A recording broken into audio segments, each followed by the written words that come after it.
আজ বাংলাদেশে সব লোকের কাছে জামাত ইসলামী একটা নিয়ামতপূর্ণ শক্তিতে রূপান্তর হয়ে গেছে, ঠিক না? বাংলাদেশে দাঁড়িপাল্লা মার্কা এটা কোরআন থেকে নেওয়া। সূরা হাদীদ 20 নম্বর পৃষ্ঠার প্রথম নাম্বার লাইনের 25 নম্বর আয়াতের মাঝের অংশে শব্দটা আছে। আব্দুর রাজ্জাক বিন ইউসুফ তিনি বলেছেন, গণতন্ত্রের মাধ্যমে দেশে ইসলাম কায়েম হবে না। আপনি আব্দুর রাজ্জাক বিন ইউসুফকে আপনাকে বলতেছি, আপনি আমার এই আলোচনার ফিতা আপনার কাছেও যাবে, যেহেতু আমার আলোচনা 58টা দেশে চলে যায়। কয়টা দেশে? খেলাফত মজলিস মামুনুল হকের। এরপর এখানে যদি যোগ দেয় হচ্ছে আহলে হাদিস, যদি যোগ দেয়, দিবে কিনা জানি না, যদি যোগ দেয় তাহলে আমাদের শক্তির সামনে আওয়ামী লীগ আর বিএনপি কি দাঁড়াবা পারবে না? যখন এই বাংলাদেশ আওয়ামী লীগের শাসন বারবার দেখেছে, কতক্ষণ একেবারে এই বাংলাদেশ তো আওয়ামী লীগের শাসন বারবার দেখছে, আওয়ামী লীগের শাসনের যে মজা আসে মজাও খাচ্ছে, কতক্ষণ নাকি আপনারা? আমি নিজে আহলে হাদিসের মিনিমাম 50-এর অধিক বই পুস্তক পড়েছি। এই 50টা বই পুস্তকের মধ্যে খালি গুতাগুতি ছাড়া আর কোনো কথা নাই। আমার কথা বোঝেন নেই? খালি জামাত শিবির ওগুলো আপনি উঠে পড়ে লাগছেন। কারণটা কি ভালো করে শুনেন আব্দুর রাজ্জাক ভাই, আপনি গোটা বাংলাদেশের আপনার মতো হাজার হাজার আলেম যদি আমাদের বিরুদ্ধে লাগে, আমাদের কিছুই হবে না। সুতরাং আপনাদের সমালোচনার দিকে আমাদের নজরই নাই। আমরা আল্লাহর কোরআন আয়াত পড়তেছি আর সামনের দিকে আগায়া যাচ্ছি। খেলাফত মজলিস মামুনুল হকের। এরপর এখানে যদি যোগ দেয় হচ্ছে আহলে হাদিস, যদি যোগ দেয়, দিবে কিনা জানি না, যদি যোগ দেয় তাহলে আমাদের শক্তির সামনে আওয়ামী লীগ আর বিএনপি কি দাঁড়াবা পারবে না? যখন এই বাংলাদেশ আওয়ামী লীগের শাসন বারবার দেখেছে, কতক্ষণ একেবারে এই বাংলাদেশ তো আওয়ামী লীগের শাসন বারবার দেখছে, আওয়ামী লীগের শাসনের যে মজা আসে মজাও খাচ্ছে, কতক্ষণ নাকি আপনারা? ভাবছিলাম ওদের বিরুদ্ধে কথা বলবো না, মাজলুম, কিন্তু না, তাদের কাজ বন্ধ নাই, চালাইতেছে সমানে চালাইতেছে। আর কিছু কওমিয়ার, আমাদের কওমিয়ার কিছু লোকদের অর্থের বিনিময়, স্বার্থের বিনিময় বলদ করিয়া নিছে তাদেরকে কৌশলে, খুব কৌশল। একই জামাতের সুরে তারাও কথা বলা শুরু করছে, ঐক্য করে জামাতের সাথে, জামাতের সাথে ঐক্য করে। নেতৃত্ব শুরু হয়েছে নবী দিয়ে ও দয়া দিয়ে। নবীর নেতৃত্ব চলেনি আল্লাহর দয়া ছাড়া। সময় কোনো খেলাফাতানা রাহমা। তারপর নেতৃত্ব শুরু হয় খেলাফাত দিয়ে ও দয়া দিয়ে। উমারের নেতৃত্ব চলে না আল্লাহর দয়া ছাড়া। সুম্মা মুলকা নাজুজান। এরপর নেতৃত্ব শুরু হয় জোরজার মুল্লুক্তার। এরপর নেতৃত্ব শুরু হয় জোরজার মুল্লুক্তার।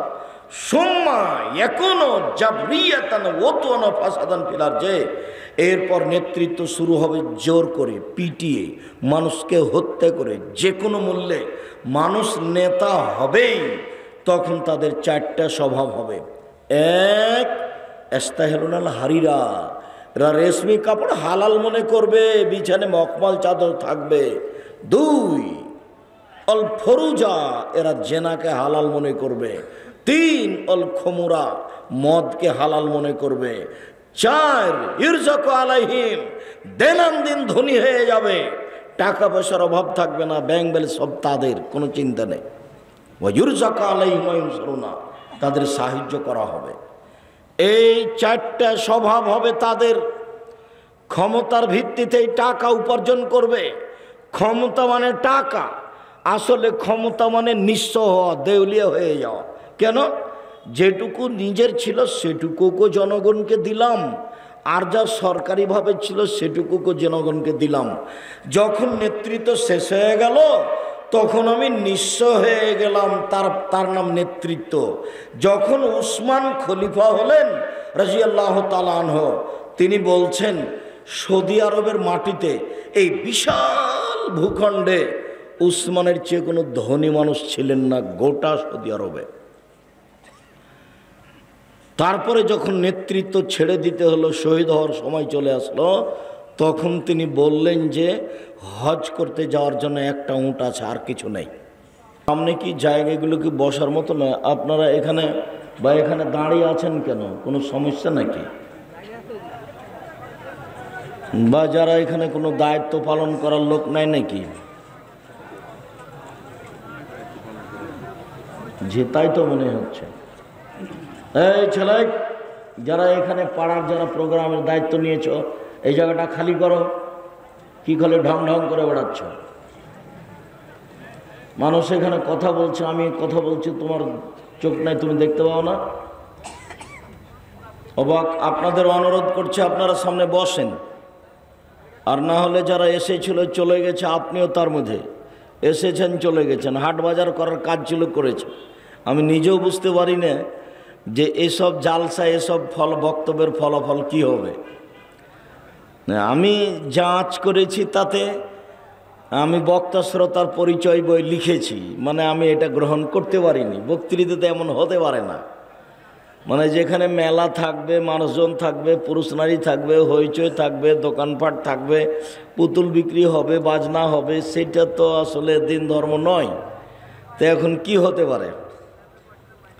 আর যারা দিন প্রচারের নামে বক্তা হিসাবে আছে, তারাও যে কিভাবে কোরআন হাদিস জানলো, এমনিতেই বিদ্যা লাগে না, বুদ্ধিও লাগে না, থুঁতির জোর থাকলেও বক্তা। কোরআন হাদিস কি আছে জানারও প্রয়োজন নয়, দেখারও প্রয়োজন, এমনিতেই। বহুদিন বললাম, আমি বাস্তব দেখে বলছি। আমি 1990 সাল থেকে মাঠে আছি, তাতে আমি এটা দেখেছি যে আন্ধা কো আন্ধা পড়াতে হয়, অন্ধকে অন্ধ পড়াচ্ছে। আমার চোখের সামনে আমি দেখছি 90 সাল থেকে, 32 বছর থেকে দেখছি, 32 বছর থেকে। জাযাকুমুল্লাহ খায়র, আল্লাহ রহম করো। আমি নিজের বিষয়টি স্পষ্ট নই যে ফলাফল বিচারের মাঠে কি হবে, তবে আমার একটা ভিতরে কাজ করে যে আমি কোনোদিন কেসা কাহিনী বলিনি, আমি কোনোদিন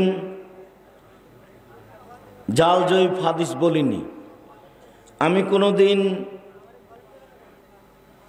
অপ্রয়োজনীয় কথা বলিনি, আমি কোনোদিন মানুষকে হাসানোর চেষ্টা করিনি। বিষয়ভিত্তিক আলোচনা মানুষের সামনে পেশ করার চেষ্টা করেছি, যার কারণে আমার মাঝে মধ্যে এটাও হয় যে হতে পারে যে মনে হয় শক্তভাবে বিচারের মাঠে মুখোমুখি নাও হতে পারি, হয়তো বা পার হয়ে যেতে পারি, তবে আমি স্পষ্ট নই। আমাকে এটা কেমন যেন মনে হয়, আসলে তো এরকম নয়। বহু মহিলা পুরুষ এসেছিল, হাট বাজার করা হয়েছে, চলে গেছে। মেলাতে এসেছিল, কিনে নিয়ে চলে গেছে। হিন্দুদের মেলাতে মানুষ যায়, মুসলমানেরা ওরকমই, এটা আমরা এসেছি, হাট বাজার করেছি, চলে গেছে। লজ্জা শরম হয় না যে আজকে হাট বাজার করতে হবে, আজকেই জিলাপি কিনতে হবে, আজকে দোকানে বসে আড্ডা পিটতে হবে, পান খেতে হবে, চা খেতে হবে? তুমি কি নিজেকে মানুষও মনে করো না? তুমি কি গরু ছাগল? গরু ছাগলের বিচার হবে না, তোমার বিচার হবে। তুমি কি মনে করছো আমি পশু প্রাণী, কুকুর শ্রীগাল? যে না, বিচার আপনার হবেই। আপনি যতই নিজেকে কুকুর শ্রীগাল মনে করেন, আপনি গরু ছাগল যতই নিজেকে মনে করেন, আপনার বলে হবে না, বিচার আপনার হবেই। কুকুর শ্রীগাল জাহান নামে যাবে না, গরু ছাগল যাবে না, মানুষই যাবে। আর ওর জন্যই জাহান নাম তৈরি করা হয়েছে। তো যাক, অল্প সময় অনুরোধ জানাচ্ছি, জায়গা থাকলে বসে আলোচনা শোনার চেষ্টা করুন, জায়গা না থাকে সেটা ভিন্ন কথা। আর তোমরা এই সাইডটাকে খালি করো, বাইরে আশেপাশে কোথাও যেন কেউ গল্প না করে দাঁড়িয়ে না থাকে, চলে যেতে বাধ্য করো, অনুরোধ জানাও। বেঢঙ্গা মানুষের সামনে কথা বলতে হবে। আমি আব্দুর রাজ্জাক কোনোদিন সভাপতি, সেক্রেটারি, গ্রামের লোক, নেতা, মাতাব্বরকে হিসাব করে কথা বলেছি, আমার জীবনে কোনোদিন এরকম পরিবেশ আসেনি। মসজিদের সেক্রেটারি, সভাপতিকে হিসাব করে আমাকে খুতবা দিতে হবে, এরকম কোনো দিন আমার কাটেনি এ যাবৎ। 88 আগস্টের 20 তারিখ রোজ বুধবার থেকে আমি শিক্ষক। 88 আগস্টের 20 তারিখ রোজ বুধবার থেকে, আর 1990 সাল থেকে আমি মাঠে আছি। কে আমাকে পয়সা দিবে এই হিসাবে আমাকে কোথাও যাওয়া লাগবে, এরকম কোনো পরিবেশ আমার জীবনে আসেনি। দিন প্রচারের খাতে আমাকে আল্লাহ ভালো রেখেছেন, আলহামদুলিল্লাহ। আমি মাঝে মধ্যেই এই চিন্তা করি যে যেভাবে জাতির সামনে কোরআন হাদিস বললাম, যে পরিবেশ পরিস্থিতিতে এতে কি বিচারের মাঠে টিকা যাবে? কবর যত কঠিন, কিয়ামত তার চেয়ে অনেক বেশি কঠিন। কিয়ামত যত কঠিন, জাহান্নাম তার চেয়ে অনেক অনেক অনেক বেশি কঠিন। কিয়ামতের মাঠে ইব্রাহিম আলাইহিস সালাম টিকতে পারবেন না। ইব্রাহিম আলাইহিস সালামও বলবেন, কাদ গাযিবা আলাইয়া রাব্বি, আমার প্রতিপালক আমার উপরে রাগ করেছেন। মা গাযিবা মিন ক্বাবলা বাদ, এরকম রাগ ভবিষ্যতেও করেননি, অতীতও করেননি, ভবিষ্যতেও করবেন না। নাফসি নাফসি, আমার যে কি হয় তা আমি নিজেই বুঝি না, এই কথা ইব্রাহিম আলাইহিস সালাম বলবেন। তবে মুহাম্মদ সাল্লাল্লাহু আলাইহি ওয়াসাল্লাম এ কথা বলেছেন, লা আদরি মা ইউফালু, বিচারের মাঠে আমার সাথে কি আচরণ করা হবে তা আমি বলতে পারছি না। এই কথা মুহাম্মদ সাল্লাল্লাহু আলাইহি সাল্লাম বলেছেন, লা আদরি মা ইউফালু, আমার সাথে কি আচরণ করা হবে বিচারের মাঠে তা আমি এখন বলতে পারছি না। এই কথা মুহাম্মদ সাল্লাল্লাহু আলাইহি সাল্লামও বলেন। জান্নাতের গেটে বড় অক্ষরে লেখা আছে, সর্বপ্রথমে যিনি জান্নাতে প্রবেশ করবেন তিনি হলেন মুহাম্মদ সাল্লাল্লাহু আলাইহি সাল্লাম। আফসোস হয় যে রাসূল সাল্লাল্লাহু আলাইহি সাল্লাম বলেছেন, আমার উম্মত মদ খাবে, নাম দিবে অন্য, এই কথা বলেছেন, কিন্তু জুয়ার ব্যাপারে কোনো রূপক কথা বলেননি। প্রত্যেক যে খেলাতে টাকার হারজিত রয়েছে সেটাই জুয়া। মদের ব্যাপারে বলেছেন যে আমার উম্মত মদ খাবে, তবে নাম দিবে অন্য। তার মানে মদ খাবে কিন্তু মদ নাম দিয়ে খাবে না। যখন মদ নাম দিয়ে খাবে না, অন্য নামে খাবে, তখন সব আলেম সেটা বুঝতে পারবে না। তখন কেউ বলবে ওটা হালাল, কেউ বলবে ওটা হারাম। কিন্তু জুয়ার ব্যাপারে তিনি কিছু বলেননি, তবে দুটাই শব্দ পাশাপাশি উল্লেখ করেছেন। জুয়া, প্রত্যেক যে খেলাতে টাকার হারজিত রয়েছে সেটাই হলো জুয়া। বর্তমান পৃথিবীতে এই ফুটবল আন্তর্জাতিক খেলা যেটা চলছে, এটা পৃথিবীতে সবচেয়ে বড় জুয়া। যেটা এখন চলছে, এটা যদি জিবরাইল আর মেকাইল দুইজন খেলেন আর কাবা ঘরে খেলেন তবুও হারাম। এদিকে একদিকে জিবরাইল আলাইহিস সালাম আর একদিকে মেকাইল, দুইজনে খেলছেন। এটা খেলছেন কোথায়? কাবা ঘরে, তবুও হারাম। এই জুয়া যদি না হারাম হয়, এই খেলা, এইটা যদি জুয়া না হয়, তাহলে পৃথিবীতে জুয়া কোনটা? এই খেলার পিছনে কত billion billion, crore crore, trillion trillion dollar খরচ আছে তা মানুষ জানে না। এর পিছনে কত পুরুষ নারী নগ্ন হয়ে নাচছে, হাততালি দিচ্ছে, তার হিসাব মানুষের কাছে নেই। একে হিসাব করে কত মানুষের ভিতরে দ্বন্দ্ব, পরস্পর খেলতামাশা, হাসি, গরু জবাই, ঘর বাড়ি তৈরি করে দেওয়া, তার কোনো হিসাব না। ওর বাপের টাকা দিয়ে খেলোয়াড়দের ঘর তৈরি করে দিবে, ওর বাপ ভিক্ষা করে টাকা জমা করে রেখেছে। বাদশাহ শাহজাহান বইয়ের কবর তৈরি করেছেন 8 কোটি টাকা দিয়ে। সেই দিন আগ্রার তাজমহল কি বাপের টাকা দিয়ে কবর তৈরি করে রেখেছে? মানুষের বাড়িতে কাজ করে বাপ টাকা জমা করে রেখেছিল, সেটা দিয়ে কবর বানালছে। বিচার যেদিন হবে সেদিন সবাইকে দিতে হবে। এই খেলার সাথে কোটি কোটি মানুষ হাততালি দিচ্ছে খেলার সাথে, এবং কোটি কোটি মানুষের বাড়িতে পতাকা চলছে। আর তুমি যে ব্রাজিল এবং আর্জেন্টিনার পতাকা দিয়েছো বাড়িতে, তুমি কি আসলে জানো যে ও কে? তুমি কি আসলে জানো? তোমাকে আমি পশু প্রাণী বলি, কিন্তু অনেক সময় আমার অন্তর ধাক্কা খাই। কিন্তু যখন আমি তোমাকে দেখি যে আর্জেন্টিনার পতাকা তোমার বাড়িতে, তখন তুমি যে গরু ছাগল পশু প্রাণী, এটা আমাকে বুঝতে একটুকু ভারী হয় না। আর্জেন্টিনার ব্রাজিল মানে হলো এই তোমার নবীকে বলেছে ভুয়া নবী। আল্লাহ বলছেন যে লান্তার জান কালে ইহুদন্না সারা মোহাম্মদ, আপনাকে ইহুদি খ্রিস্টান কখনো মানবে না, কোনো দিন মানবে না। আপনি নিজেই ইহুদি হয়ে যান তাহলে মানবে, আপনি নিজেই বলেন যে আমি খ্রিস্টান তাহলে মানবে। এটা আল্লাহ বলছেন। তোমাকে যদি পায়ে বোকা চালাই, তোমাদের বাড়িতে ব্রাজিলের পতাকা আছে, তোমার মোটর সাইকেলের সামনে ফেলছে, তোমার সব কিছু এখন ব্রাজিলের পতাকা অনুযায়ী, তোমাকে যদি পায়ও তো পায়খানা থেকে 2 বালতি পায়খানা তুলে তোমার মাথায় দিয়ে দেবে, দিয়ে বলবে ঠিক করেছি। খুশি তোমার, তার খুশির কোনো শেষ থাকবে না। তুমি ওকে চেনো না, ওর নাম ইহুদি, ওর নাম খ্রিস্টান, ওর নাম ইহুদি, ওর নাম খ্রিস্টান। তোমাকে যদি পাইতে তোমার মুখের উপরে মারবে লাথিয়ে করে, এবারে পা ঢুকে দেবে তোর মুখের ভিতরে। তোমার নবীকে বলে ভুয়া নবী। আমি ও দিয়ে তুমি ফেলে দিলে আমি ওতে পেশাব করে দেবো পতাকাতে। বেটা ফাইজলামি করো, তুমি মূর্খ, তোমার বাপ মূর্খ, তোমার জাতি মূর্খ।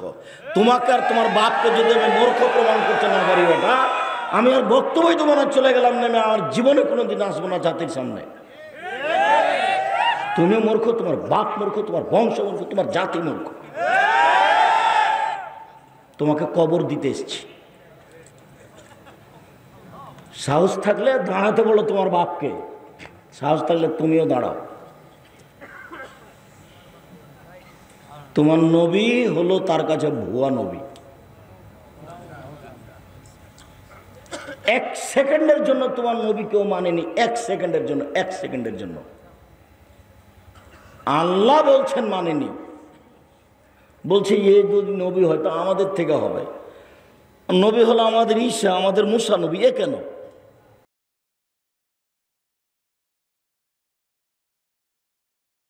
মানে যুদ্ধের জন্য প্রস্তুতি নেওয়া, এইটা খেলা যায়। ও তাদি বাহুবে এমরাতেহি, স্ত্রীর সাথে খেলা, যুদ্ধের প্রশিক্ষণ নেওয়া, এই 3টা খেলা যায়। এছাড়া পৃথিবীতে সব খেলাকে আল্লাহর নবী বাতিল বললেন, না যায়, হারাম বললেন। তিনি নিজে তার স্ত্রীর সাথে খেলায় প্রতিযোগিতায় নেমেছেন। একদিন স্ত্রীর সাথে দৌড়ালেন, তাতে আয়েশা হয়ে গেলেন জয়ী আর তিনি হলেন পরাজয়ী। আরেকদিন অনেকদিন পরে দৌড়ালেন, তখন আয়েশা রাদিয়াল্লাহু তাআলা আনহা হলেন পরাজয় আর মুহাম্মদ সাল্লাল্লাহু আলাইহি সাল্লাম হয়ে গেলেন জয়ী। প্রতিযোগিতা। আবার আল্লাহ রাসূল বলছেন, মাল্লাইভাবে নারদেশির ফাকাদ আদখালা ইয়াদাহু ফি দামে খিনজির, কেউ যদি বসে বসে সময় কাটে এমন খেলায় অংশগ্রহণ করে, যেমন চৌসার, ছক্কা, লুডু, দাবা, পাঞ্জা, ক্যারামবোর্ড, তাস, গেমস, আরও যত খেলা জন্ম নিয়েছে, কিয়ামত পর্যন্ত যত জন্ম নিবে, বসে বসে চলে, সময় নষ্ট হয়, শরীর চর্চা হয় না, এমন খেলায় যদি কেউ অংশগ্রহণ করে, তাহলে সে তার হাতকে শোরের শুকুরের রক্তের মধ্যে ডুবিয়ে দিল। হাদিস মুসলিম। চৌসার, ছক্কা, লুডু, দাবা, পাঞ্জা, ক্যারামবোর্ড, তাস, গেমস, যত খেলা আছে, এসব খেলায় যে অংশগ্রহণ করে সে তার হাতকে শোরের শুকুরের মধ্যে রক্তের মধ্যে ডুবিয়ে দিল। তুমি যদি আসলেই মুসলমানের বাচ্চা হও, তোমার যদি গায়ে রক্ত থাকে, তাহলে আজকে গিয়ে ব্ল্যাক বোর্ডটার উপরে লাথি মেরে ভেঙে ওকে আগুন দিয়ে জ্বালিয়ে দিয়ে ঘুমাবা। আর যদি না করো তাহলে তুমি বলিও যে আমি মুনাফেক, আমি বক্তব্য শুনি মানি না, বলবে যে আমি মুনাফেক। সকালে হাঁটবার বলবে আমি মুনাফেক, আমি বক্তব্য শুনি মানি না। এ পাড়া থেকে ওই পাড়া যাবে আর বলবে আমি মুনাফেক, আমি বক্তব্য শুনি আমি মানি না, আমি মুনাফেক, এভাবে বলবা। হিন্দু তো আসেনি, তুমি তো এসেছো, যদিও আমি হিন্দুকে আসতে বলেছি। আমি যখন কোনো জায়গাতে যাব তখন হিন্দুও যেন আসে, আমি তার কিছু না কিছু উপকার করবই করবো ইনশাল্লাহ। বিশ্বাস করো আল্লাহর কসম, বিশ্বাস করো আল্লাহর কসম, আমি 32 বছরে কোনোদিন অপ্রয়োজনীয় বাক্য বলিনি।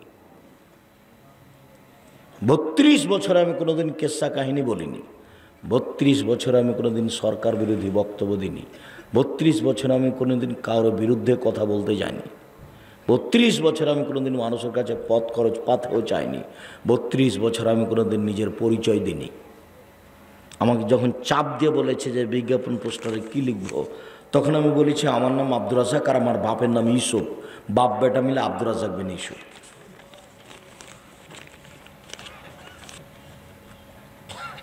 পড়াশোনা আমি জানি কি না তার আমি কোনোদিন পরিচয় দিইনি, দেওয়া লাগেনি। এরকম পর্যায়ে আল্লাহ আমাকে নিয়ে যায়নি কোনোদিন যে জাকজমক দেখে একটা হিসাব নিকেশ করে মানুষের সামনে দাঁড়াতে হবে, এরকম পরিবেশের কাছে আল্লাহ আমাকে নিয়ে যায়নি কোনোদিন। আমার মনে বড় স্বাদ আমি এদেশের মাটিতে উন্নত মানের প্রতিষ্ঠান গড়ব ইনশাআল্লাহ। নিজের বিবেচনা নিজের কাছে করুন। মানুষ কিন্তু মানুষ, মানুষ পশু নয়। আল্লাহ মানুষকে পশু বলেননি, বলেছেন পশুর মতো। বুঝে না ওরা অন্তর আছে, বুঝে না, দেখেও দেখে না ওরা চক্ষু আছে, দেখে না, শোনেও শোনে না ওরা কান আছে, শোনে না। উলাইকা কালানাম, তারা পশু প্রাণীর মতো, তারা গরু ছাগলের মতো, তারা কুকুর শ্রেণীর মতো, বালহুমাজাল, বরং তার চেয়ে খারাপ। মতো বলছেন, বলেননি যে কুকুর শ্রীগাল। কেন? কুকুর শ্রীগাল কোনোদিনই পরিবর্তন হতে পারবে না, মানুষ পারে। মুআয ইবনে জাবাল রাদিয়াল্লাহু তাআলা আনহু বলেন, রাসূল সাল্লাল্লাহু আলাইহি সাল্লাম বলেছেন, পৃথিবীর মানুষ শুনে রেখো, ইন্নাল হাজাল আমরা বাদা নবুওয়াতুল রাহমা, নেতৃত্ব শুরু হয়েছে নবী দিয়ে ও দয়া দিয়ে। নবীর নেতৃত্ব চলেনি আল্লাহর দয়া ছাড়া। সময় কোনো খেলাফাতানা রাহমা, তারপর নেতৃত্ব শুরু হয় খেলাফাত দিয়ে ও দয়া দিয়ে। উমারের নেতৃত্ব চলে না আল্লাহর দয়া ছাড়া। সুম্মা মুলকা নাজুজান, এরপর নেতৃত্ব শুরু হয় জোরজার মুল্লুক্তার, এরপর নেতৃত্ব শুরু হয় জোরজার মুল্লুক্তার। সুম্মা এখনো জাবরিয়াতান ওয়াতানা ফাসাদান ফিল আরজে, এরপর নেতৃত্ব শুরু হবে জোর করে, পিটিয়ে, মানুষকে হত্যা করে, যে কোনো মূল্যে মানুষ নেতা হবেই। তখন তাদের 4টা স্বভাব হবে।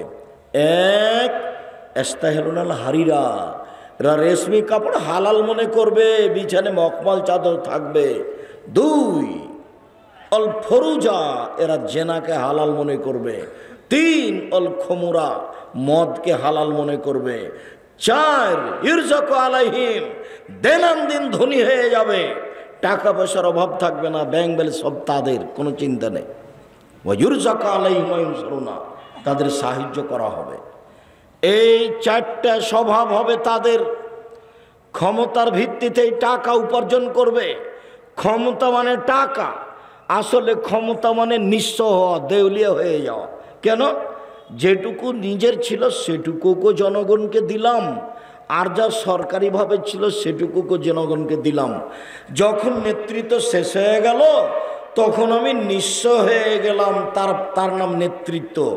যখন উসমান খলিফা হলেন রাদিয়াল্লাহু তাআলা আনহু, তিনি বলছেন সৌদি আরবের মাটিতে, এই বিশাল ভূখণ্ডে উসমানের চেয়ে কোনো ধনী মানুষ ছিলেন না গোটা সৌদি আরবে।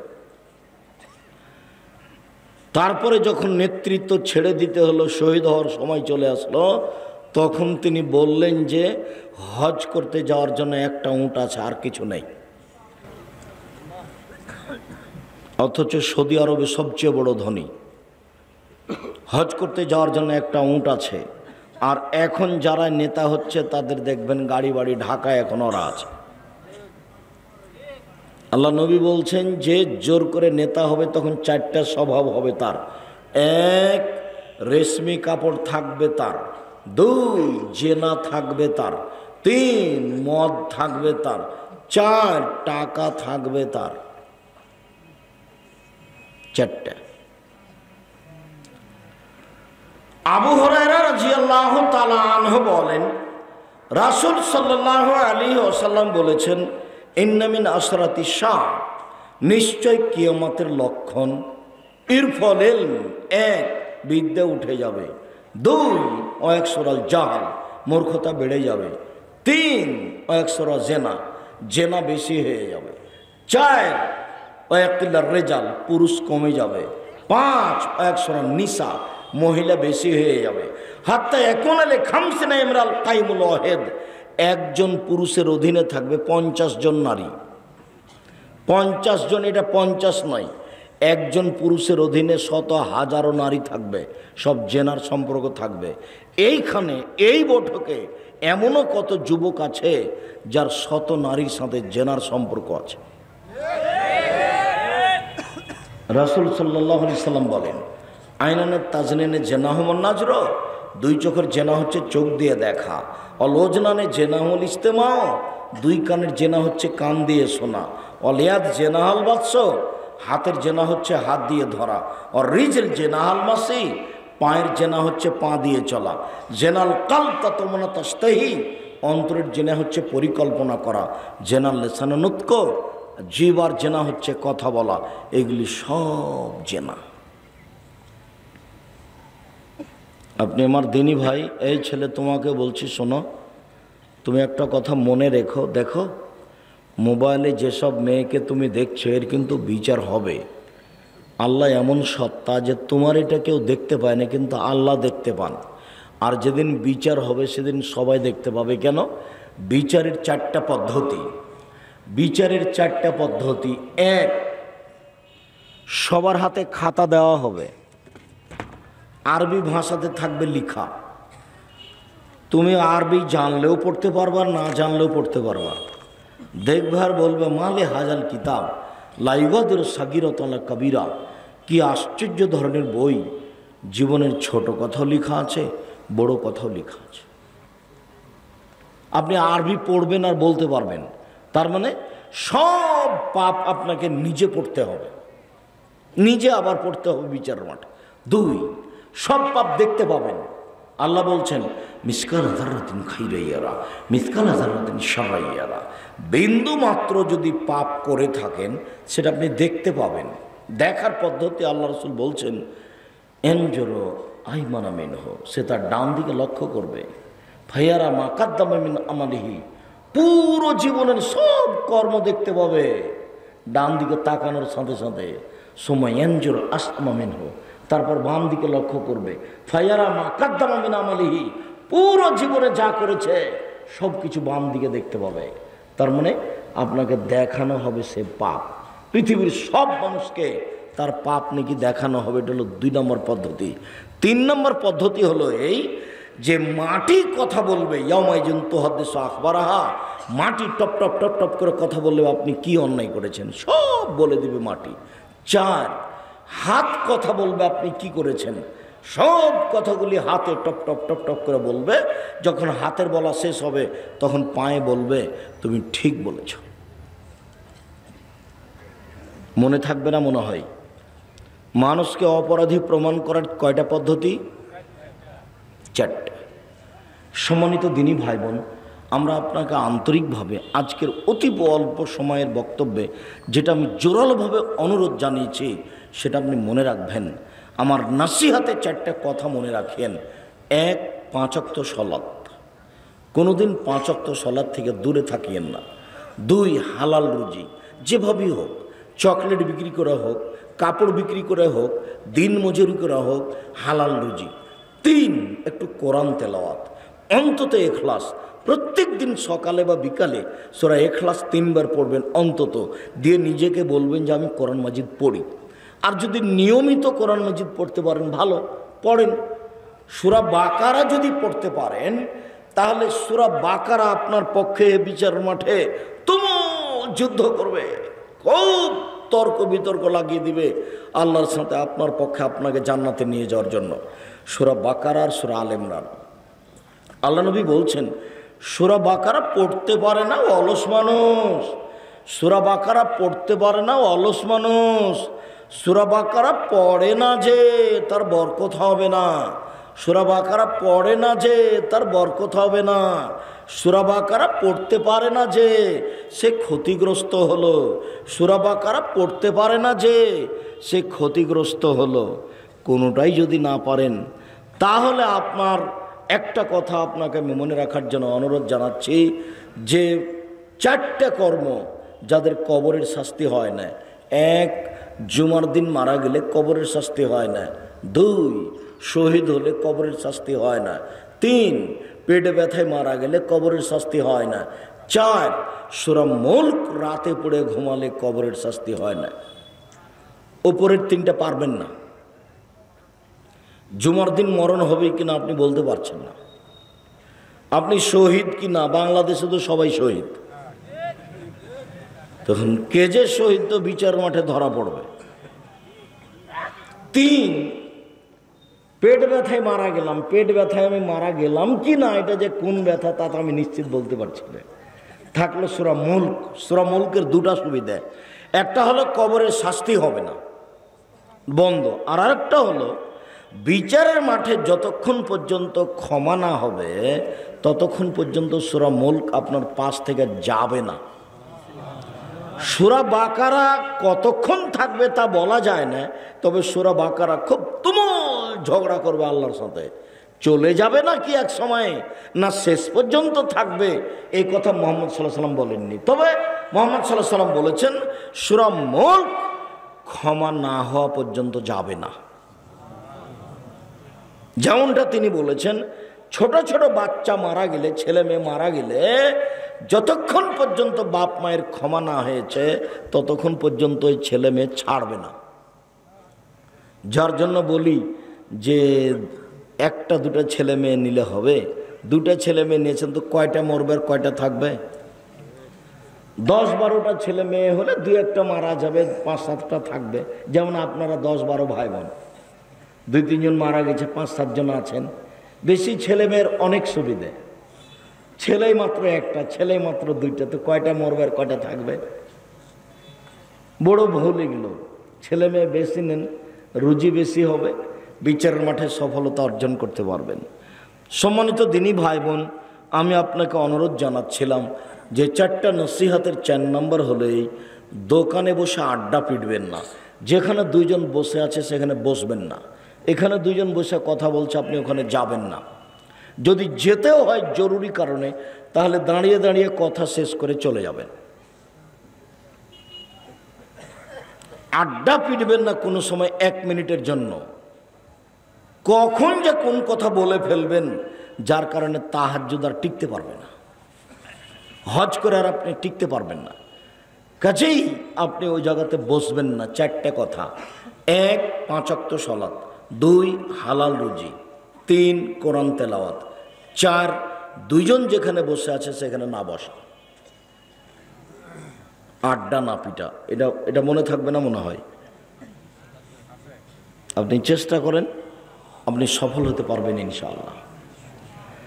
রাসূল সাল্লাল্লাহু আলাইহি ওয়াসাল্লাম বলেন, পৃথিবীর মানুষ মনে রেখো, নেশাদার দ্রব্য পান করা এমন একটা জিনিস, এমন একটা পাপ, কেউ যদি একবার নেশাদার দ্রব্য পান করে 40 দিন আল্লাহকে রাজি করতে পারবে না।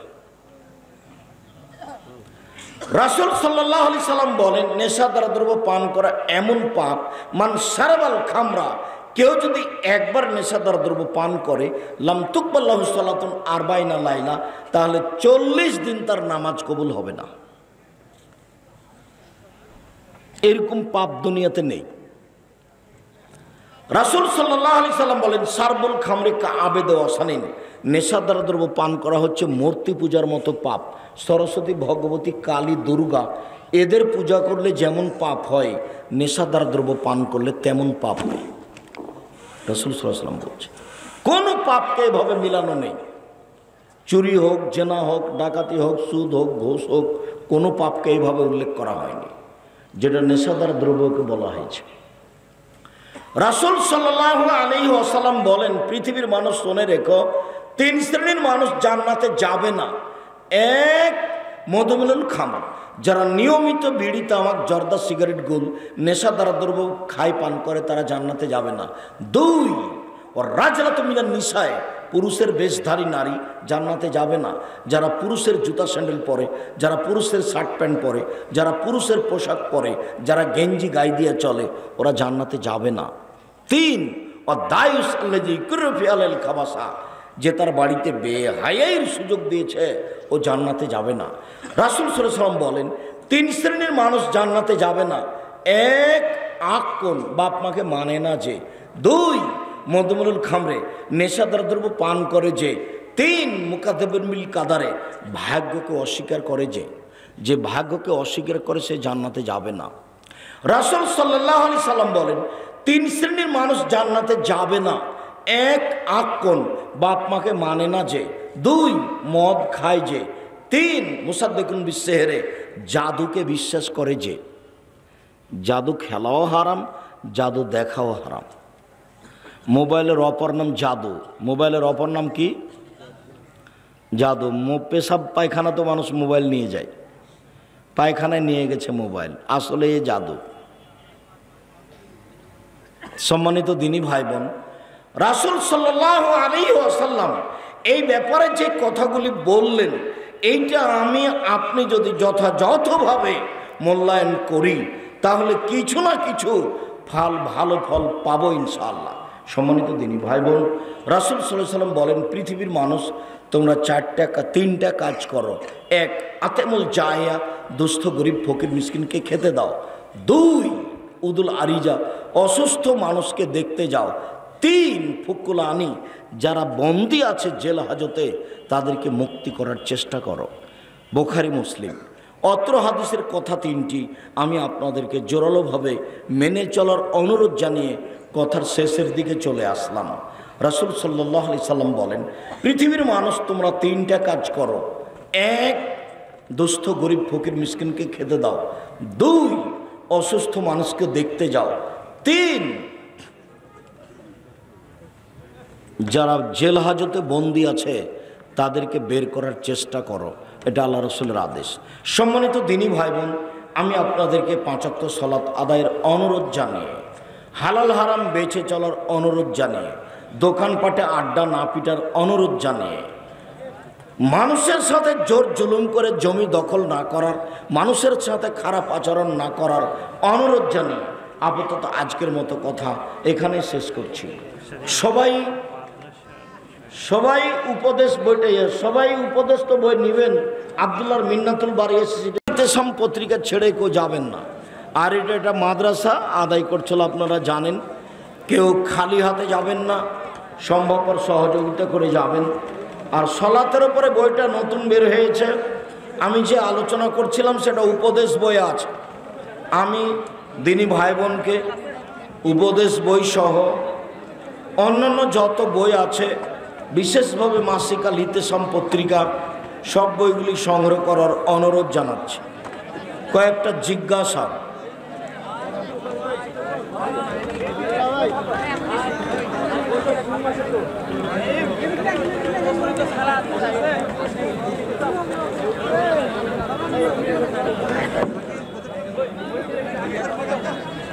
হ্যাঁ, প্রচলিত সলাতের বই আছে। আমার জীবনে একটা সাধ ছিল সলাতের নামাজের উপরে বই লেখা। ও হজের উপরে নতুন বই আছে, পোশাকের উপরে নতুন বই আছে, সলাতের উপরে নতুন বই আছে। বিকাশ কোম্পানিতে সার্ভিস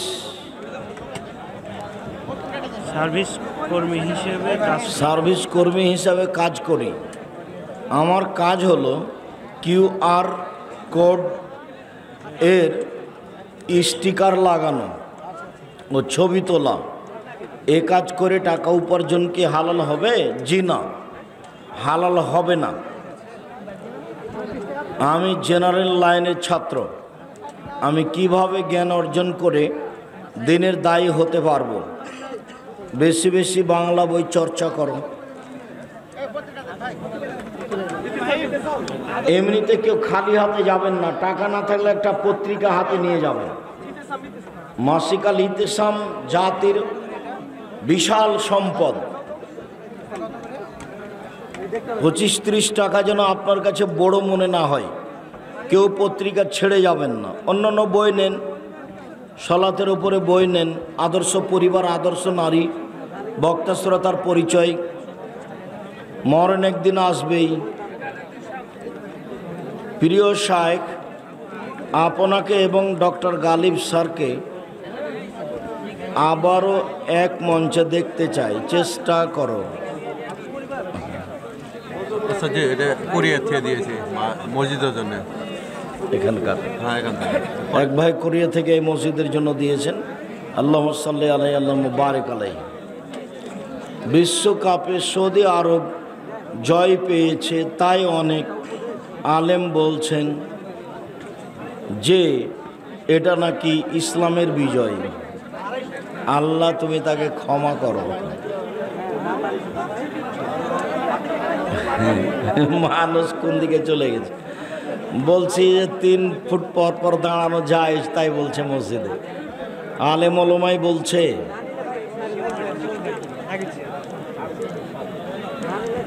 বর্তমানে আহলে হাদিস সমাজে তাকলিদে সাকসির প্রাদুর্ভাব দেখা যাচ্ছে। অধিকাংশ মানুষ আপনার তাকলিদ করছে। তা আমার তাকলিদ করছে কেন? ছেড়ে দিতে বলো। আমার তাকলিদ করবে কেন? তোমার করুক। তাকলিদ বলে জানো কাকে তুমি? তাকলিদ বুঝো তুমি? আর তাকলিদ আরবি শব্দ। দলিল ছাড়া কারো কথা মেনে নেওয়ার নাম হলো তাকলিদ, আর দলিল সহ কারো কথা মেনে নেওয়ার নাম হলো ইত্তেবা। আমার কথা যদি মানে তাহলে তোমার গায়ে জ্বর লাগছে কেন? ও ঠিকই করেছে। আমার জীবনে আমি কোনোদিন দলিল ছাড়া কথা বলিনি। যদি আমার কথা মেনে চলে তাহলে ঠিক করেছে। এতে তোমার গায়ে জ্বর হচ্ছে কেন? তুমিও মানো। আমার জীবনে আমি কোনোদিন কোরআন হাদিসের বাইরে কথা বলিনি। তোমাকে তো বললাম। তোমার হুজুরকে একটু বলতে বলো দেখি। কেউ যদি জেনা করার পর তা গোপন রাখে এবং আল্লাহর কাছে তওবা করে মাপ চাই, ক্ষমা হবে আশা করা যায় ইনশাআল্লাহ। আসসালামু আলাইকুম। সম্মানিত শেখ, সালাফি আলেম বলেছেন ফজরের 2 রাকাত সুন্নাত ছাড়া অন্য কোনো সলাত নেই। তাহলে দখলুল মসজিদ 2 রাকাত আদায় করব কি? না, যখন ফজরের সুন্নাত আছে তখন আর লাগবে না। ঢোকে ফজরের সুন্নাত পড়ো তাহলেই যথেষ্ট। আসসালামু আলাইকুম। আহলে হাদিস আন্দোলন বাংলাদেশ সরকারি রাস্তার পাশের খেজুর গাছের রস খাওয়া যাবে কি? খান, সমস্যা নেই। র্যাকেট খেলায় বিদ্যুৎ দিতে গিয়ে শক করে মারা গেলে শহীদি মর্যাদা পাবে? তোমাকে জিজ্ঞাসা করলে তুমি তো উত্তর দিতে পারবে।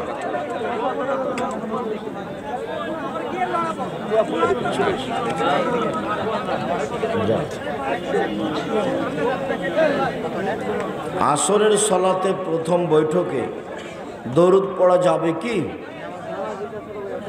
দরুদ পড়া লাগবে না, পড়ে ফেললে কোনো সমস্যা নেই। আসর, জোহর, এশা, মাগরিব প্রথম বৈঠকে শুধু আত্তাহিয়াত। কেউ যদি দুরুদ পড়ে ফেলে তাহলে কোনো সমস্যা নেই, পড়া লাগবে না।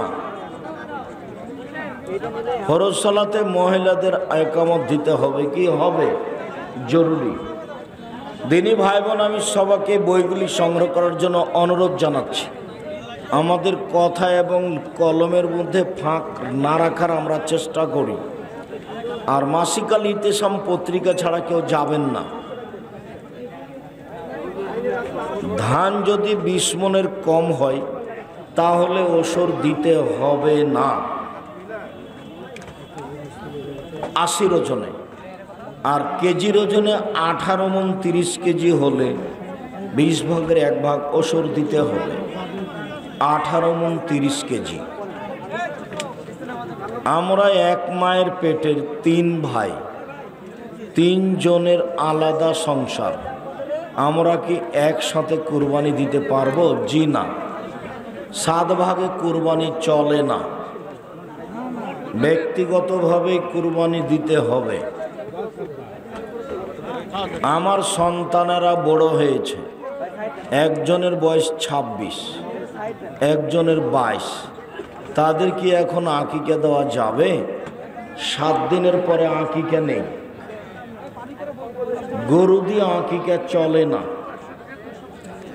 উট দিয়ে আকিকা চলে না, 7 দিনের আগে পরে আকিকা চলে না। ভেতরের নামাজের নিয়ম কি? 1 রাকাত। কেউ যদি কোনো দিন দোয়া কোনো পড়তে চায়, ও ক্যালেন্ডার আছে, ক্যালেন্ডারের কথা যে আমাকে বলনি, জামিয়া সালাফের পক্ষ থেকে ক্যালেন্ডার নিয়ে যাবেন সবাই। এসব পয়সা যেন আপনার কাছে বড় মনে না হয়, এমনি পয়সা খরচ হয়ে যাবে। কত করে ক্যালেন্ডার হলো?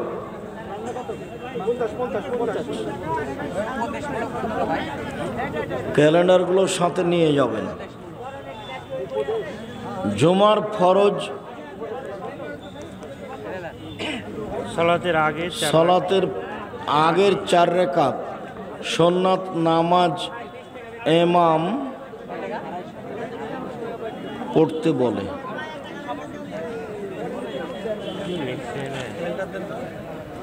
তারাবি ও তাহাজ্জুদের পার্থক্য কি? তারাবি তাহাজ্জুদ একই, কোনো পার্থক্য নেই। শেখ, আমি গরু লালন পালন করি, প্রায় আমার কাপড়ে গরুর পেশাব পায়খানা লেগে থাকে, এতে নামাজের ক্ষতি হবে কি? ক্ষতি হবে না, আপনি পরিষ্কারের চেষ্টা করবেন। শায়েখ, আসসালামু আলাইকুম, আমার নাম নাজমুল। এ নাম কি ইসলামিক? নাজমুল নামের অর্থ কি? নাজমুল হক হতে হবে। নাজম মানে হলো তারা, নাজমুল হক সত্যের তারা, সত্যের আলো। শুক্রিয়া। আরো কেন, এত কেন? শেষ। কোরআনে হাত রেখে শপথ রাখলে সে কি জাহান্নামে যাবে? শপথ রাখতে হবে না কোরআনে হাত রেখে। জাহান্নামে যাওয়া না যাওয়া যদি কারো অর্থ সম্পদ নিয়ে নেয় কসম করে, বা কাউকে জেল হাজতে দেওয়ার জন্য কসম করে, তাহলে জাহান্নামে যাবে, তাছাড়া নয়। আপনার মাদ্রাসায় কি অনাবাসিকভাবে ক্লাস করতে ভর্তি পরীক্ষা, আবাসিক অনাবাসিক সবাকে ভর্তি পরীক্ষা দিতে হবে। 1 ডিসেম্বর থেকে 30 ডিসেম্বর ফরম, আর 1 জানুয়ারি ভর্তি। দেশ বিদেশের আলেম ওলামা আছে, যারা বিদেশি আলেম তাদের অনেক বেতন। কয়েকজন বিদেশি আলেম আছে। কালো টুপি ও পোশাক পরিধান করা যাবে কি? কালো পোশাক যাবে, তবে না করাই ভালো। কেন? শিয়ারা এখন কালো পোশাক পরে, কালো টুপি পরে। কালো পোশাকে সমস্যা নেই, কিন্তু শিয়ারা এটাকে বাছাই করেছে, যার কারণে এটা না পরাই ভালো। মোনাজাত কোন কোন জায়গায় করা যাবে? কবরস্থানে গিয়ে যাবে একাই, বিপদে পড়ে যাবে, ছেলে মেয়ের জন্য যাবে, চন্দ্র সূর্য গ্রহণে যাবে, কবরস্থানে গিয়ে যাবে, হজ করতে গিয়ে পরের 2 দিন পাথর নিক্ষেপ করার পরে যাবে। 24টা জায়গায় হাত তুলে দোয়া করার কথা আছে, আইনে রাসূল সাল্লাল্লাহু আলাইহি সাল্লাম বই আছে। আর যেটা সালাতের উপরে বই, যেটা রাসূল সাল্লাল্লাহু আলাইহি সাল্লামের সালাত প্রচলিত, সালাত বনাম রাসূল সাল্লাল্লাহু আলাইহি সাল্লামের সালাত, এতে 24টা জায়গায় উল্লেখ আছে হাত তুলে দোয়া করার। আর 32টা না 42টা হাদিস আছে হাত তুলে দোয়া করার। ফজরের সালাতের পর তাসবিহ না পড়ে তালিম করা যাবে কি? যাবে। কোরআনে হাত রেখে হিন্দু বাড়ি ইফতার করা যাবে কি? হিন্দু বাড়ি ইফতার করা যাবে কি? হিন্দুদের বাড়িতে ইফতার করা যাবে, ওদের জবে করা খাওয়া যাবে না। হিন্দুদের টাকা পয়সা নিয়ে ইফতার করতে পারেন, হিন্দুদের খাদ্য দিয়ে ইফতার করতে পারেন, সমস্যা নেই। ওদের জবে করা প্রাণী খাওয়া যাবে না। আমার শ্বশুরের 2টি শুধুমাত্র মেয়ে আছে, কিন্তু কোনো ছেলে নাই। তুমি জমির ভাগ নিবা সেরকম বলছো নাকি? এখন ভাতিজারা সম্পত্তির ভাগ কেমন করে পাবে? তো তোমার শ্বশুরের 2 মেয়ে অর্থ সম্পদ যা আছে তা 3 ভাগের 2 ভাগ নিয়ে নেবে, আর 1 ভাগ তার ভাতিজা ভাতিজেরা সমান হারে ভাগ করে নেবে। তখন আর ডবল আর অর্ধেক নয়। তোমার স্ত্রী আর তোমার ভাইয়ের স্ত্রী 2 জন মিলে নেবে 3 ভাগের 2 ভাগ, আর বাকিটা তার ভাতিজা ভাতিজিরা সমান হারে ভাগ করে নেবে। আমরা কৃষক, ফসলে ঔষধ দিয়ে বলে থাকি ফসল ভালো হবে, এটা বলা যাবে কি? ফসল ভালো হবে ইনশাআল্লাহ বলতে, ইনশাআল্লাহ, তাহলে এটা ঠিক হয়ে গেল। আমি একজন মুয়াজ্জিন, আজান দিয়ে টাকা নেওয়া যাবে কি? যাবে, নেন। অনেক মানুষ আছে যারা 5 ওয়াক্ত সালাত আদায় করে, আবার সালাত শেষ হলে দোকানে গিয়ে টিভি দেখে, তাদের সালাত কবুল হবে কি? হালাল রুজি হলে কবুল হবে, আর এতে পাপ হবে। আমি বিদাতিকে সালাম দেই না, মন থেকে সালাম আসে না, তাহলে কি আমি অহংকারী? আপনি অহংকারী নন, তবে সালাম দিতে হবে। যে আগে সালাম দেয় সে সবচেয়ে ভালো, আর যে সালাম দিতে দেরি করে ও কৃপণ। একটা বাচ্চা যে দুধ খাওয়া ছেড়ে দিয়েছে, এরকম বাচ্চা পেশাব করে দিয়েছে, কাপড় ওইভাবে সালাদ পড়ছে, এখন পরবর্তীতে বেশ কিছুদিন পরে মনে হয়েছে এই বিষয়টা বা জানতে পারছে, এই অবস্থানে এখন এই সালাদটা কি করবে?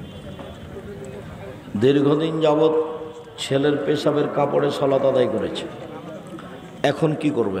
এখন তো অনেক দিন হয়ে গেছে, আর এরকম করবে না, আর এই সালাতের জন্য ক্ষমা চাইবে। এই সালাত হয়নি, এগুলো পুনরায় আদায় করার কোনো পথ নেই। যদি 2-1 ওয়াক্ত এরকম যায়, 2-1 ওয়াক্ত আদায় করবে, আর যদি ওয়াক্ত বেশি হয়ে যায় ক্ষমা চাইবে। শুকরিয়া, জাযাকুমুল্লাহ খায়ের। আমরা আপনারা আমার দিনী ভাই বোন অনেক কষ্ট করে দূর দূরান্ত থেকে এসে প্রোগ্রামটা বাস্তবায়ন করার চেষ্টা করলেন। আল্লাহ আপনাদেরকে জাযায়ে খায়ের দান করুক। আল্লাহুম্মা